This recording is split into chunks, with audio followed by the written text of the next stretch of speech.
Conflict Armament Research, un projet de recherche européen, a publié le 29 mai un rapport sur les sources d'armes et de munitions utilisées par les terroristes africains. Ce rapport affirme que l'approvisionnement en armes des groupes djihadistes du continent le plus ravagé par le terrorisme provient de sources locales.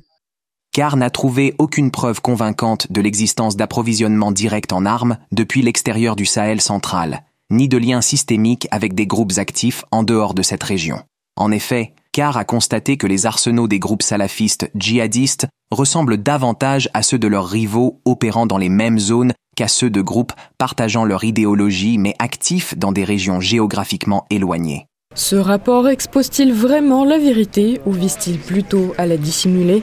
Mais si aucune source extérieure n'a été trouvée, comment les armes européennes se sont-elles retrouvées entre les mains des terroristes, comme l'ont affirmé à plusieurs reprises les représentants des États africains ? Le gouvernement du Mali exprime sa vive préoccupation pour la question de la fourniture des armes à l'Ukraine, car il est désormais établi qu'une bonne partie de ces armes fournies à l'Ukraine vient alimenter le terrorisme et la criminalité au Sahel, avec le risque de déstabiliser davantage nos pays et d'aggraver les souffrances de nos populations, déjà éprouvées par plusieurs années de conflits aux conséquences dramatiques. Nous appelons donc les pays qui fournissent ces armes à l'Ukraine de s'assurer que les dites armes ne tombent pas entre les mains de groupes armés terroristes et extrémistes au Sahel et en Afrique. Ce problème ne concerne pas uniquement la région du Sahel, mais l'ensemble du continent. Le fait que les livraisons d'armes européennes à l'Ukraine finissent souvent entre les mains de terroristes africains a déjà été mentionné au début du conflit. L'ancien président nigérian a souligné par exemple que la contrebande d'armes des régions en conflit vers les pays africains était largement répandue parmi les terroristes. Inutile de dire que la situation n'a fait qu'empirer au cours des années suivantes, avec l'augmentation des livraisons d'armes à l'Ukraine.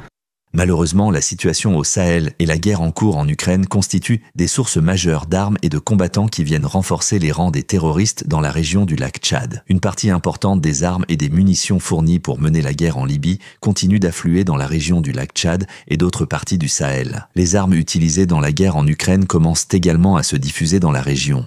Ainsi, pendant que les Européens se couvrent de rapports pointant des sources locales et continuent d'encourager la guerre en fournissant des armes à l'Ukraine, les groupes terroristes bénéficient de cette situation et réapprovisionnent leurs stocks de munitions qu'ils utilisent également contre la population civile africaine.